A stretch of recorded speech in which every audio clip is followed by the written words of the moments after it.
Welcome to Mill History Talk, the podcast where we explore the past to better understand the profession of arms today. We dive into the campaigns, conflicts, issues, and commanders that have shaped military thinking across centuries, and why it all still matters.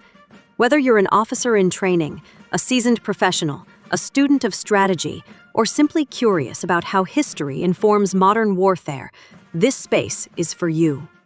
Our mission is simple: to foster insight, reflection, and critical thinking primarily through the lens of military history. Before we begin, a quick note. The views expressed in this podcast are of the podcast writers, hosts, and guests, and do not necessarily reflect the official policy or position of any government agency or organization. So, whether you're listening in a barracks, a lecture hall, at the gym, or in your car on the way to work, welcome. We're glad you're here. Hey everyone, I'm Hope, your smart, sassy, slightly nerdy tour guide through the battlefields of history. And today, we're taxiing onto the flight deck for something epic, the start of our 4-part series on the aircraft carrier. Every few weeks, we'll be tracing how this floating airfield evolved from experimental contraption to the backbone of modern sea power. So here's the lineup. Part 1, today's episode, The Rise of the Flattop, covering 1919 to 1941, the interwar years when the U.S. Navy learned how to fly at sea. Part 2, the aircraft carrier in World War II, the age of Coral Sea, Midway, and massive carrier duels. Part 3, Cold War carrier ops, jets, nukes, and global strategy. And Part 4, coming next February, the future of the carrier, where we'll ask the big question: do these giants still matter in the 21st century? Spoiler, yes. But maybe not the way they used to. We'll see, Professor. For now, let's rewind to the 1920s, when the idea of landing a plane on a moving ship seemed about as crazy as putting a Starbucks on the moon. When World War I ended, the U.S. Navy came out proud of its battleships, and largely indifferent to aviation. Airplanes were seen as scouts, handy gadgets for spotting enemy ships, not real weapons. Yeah, think of it as the Navy saying, sure, we'll keep a few planes around, for errands. The prevailing mindset came straight from Alfred Thayer Mahan, the 19th century naval prophet who preached that world power flowed from big guns and decisive battles.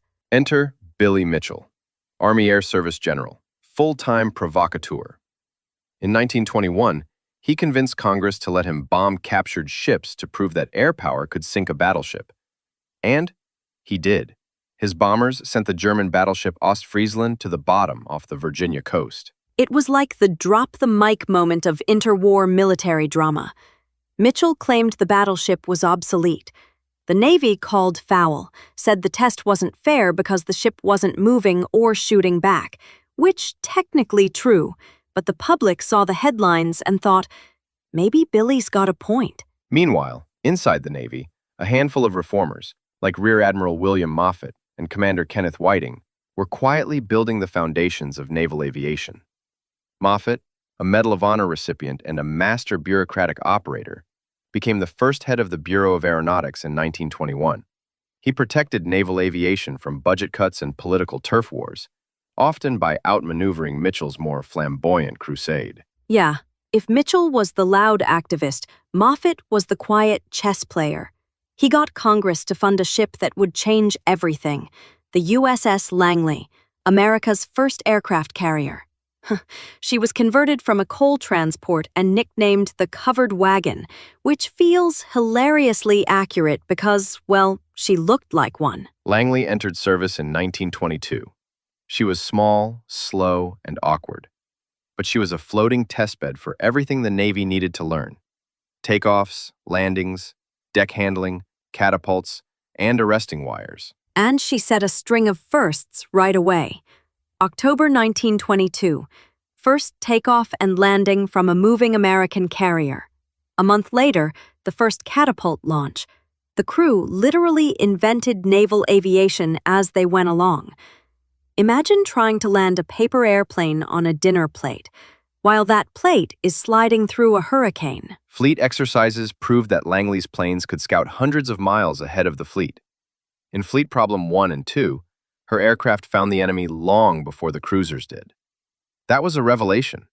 Carriers could give the fleet vision beyond the horizon. And not just scouting.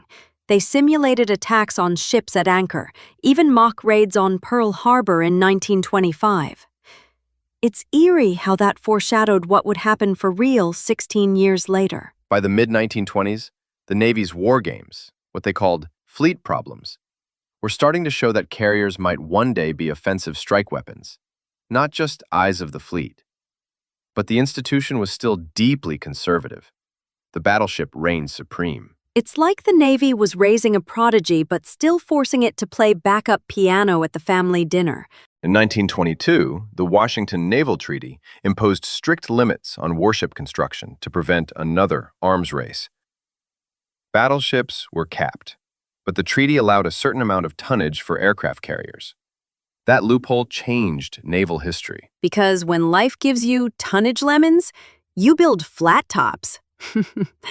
The Navy converted two unfinished battle cruisers, Lexington and Saratoga, into massive carriers. Each could do 33 knots and carry nearly 90 planes. They were basically oceanic air bases with turbo-electric engines and swagger. Their arrival gave the Navy the first real sense of what a fleet carrier could do. Fleet problems from 1926 onward began to treat carriers not as auxiliaries, but as independent strike units. In 1929, Admiral Bull Reeves sent Saratoga on a daring solo raid against the Panama Canal, slipping past the main fleet to launch a surprise dawn attack. And it worked. He destroyed the canal locks in the exercise. Navy traditionalists were scandalized, but everyone else took note. Suddenly, the idea of carriers operating independently didn't seem so crazy. It was the birth of what we'd later call the Carrier Task Force: mobility, surprise, and concentrated air power. But here's the twist. The Navy wasn't just experimenting for fun. Behind the scenes, the United States had a secret plan: War Plan Orange. It was the blueprint for a possible war with Japan, drawn up long before Pearl Harbor. Exactly. Since the 1905 Russo-Japanese War, U.S. planners knew Japan's rise would dominate Pacific strategy. By the 1920s, Plan Orange assumed Japan would strike first, seizing the Philippines and island outposts. The U.S. fleet would have to fight its way west across the Pacific to relieve them. And in that plan, the battleship was still the main character. Carriers were supporting actors, scouting ahead, softening targets, spotting for the big guns. But by the 1930s, the simulations at the Naval War College started flipping that script. They discovered that fast, mobile carriers could hit enemy bases, cripple supply lines, and force the decisive battle on American terms. War Plan Orange evolved alongside the technology.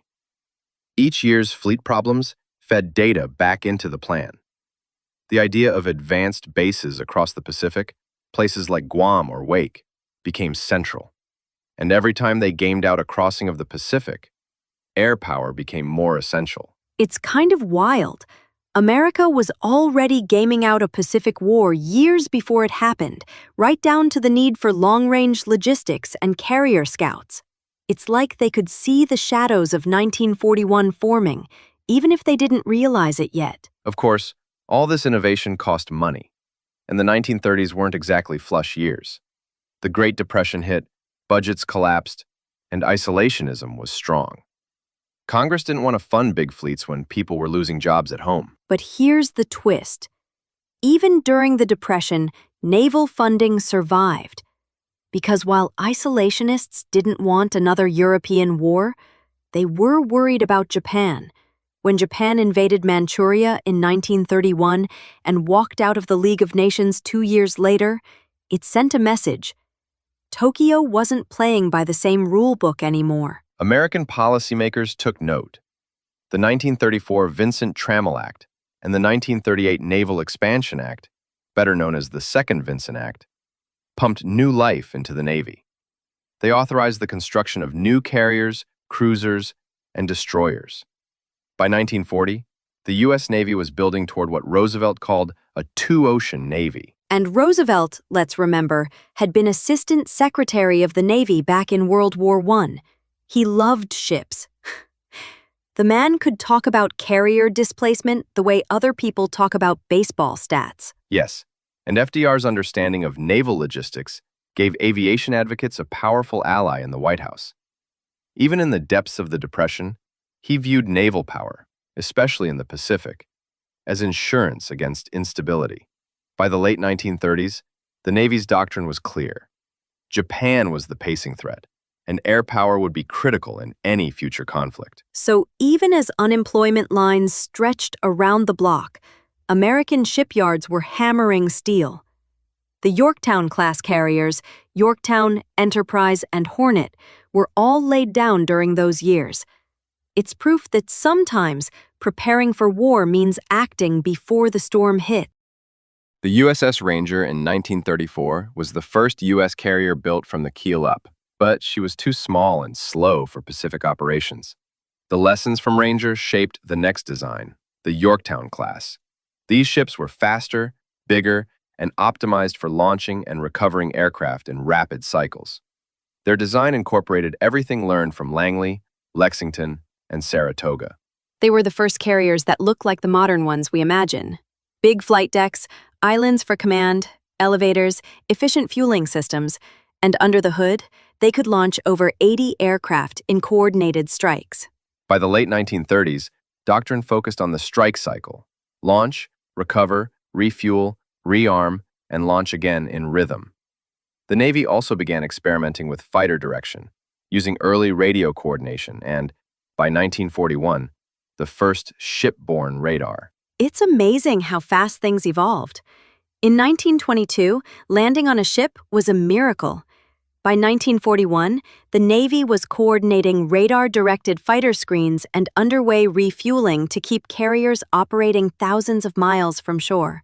Still, institutional inertia lingered.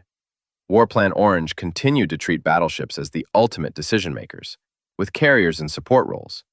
That didn't change until history forced the issue, on December 7, 1941. Yeah, the day the old fleet died and the Flattop took over. But that's part two. Looking back, the interwar period wasn't glamorous, but it was indispensable. The Navy's patient, step-by-step experimentation gave it experienced pilots, proven designs, and working doctrine when war came. They didn't revolutionize overnight. They evolved, slowly, carefully, through budget fights, bureaucratic trench wars, and a Great Depression. But they built a system that could learn. Exactly. And when the crisis hit, when the battleships lay burning at Pearl Harbor, the Navy had something to fight back with: trained carrier crews, modern ships, and a culture ready to improvise. So the story of the interwar carriers isn't just about machines.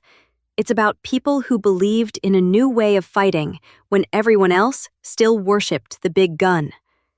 And that belief, tempered by politics, treaties, and hard lessons, gave the U.S. Navy the edge it needed to win the Pacific War. And that wraps up part one of our carrier series, The Rise of the Flattop. Next time in this series, we'll dive into World War II, where everything the Navy learned in the interwar years gets put to the ultimate test, from Coral Sea to Midway to the Philippine Sea. But before that, our next regular episode takes a broader look at how America prepared for war across all branches. It's called America Arms for War.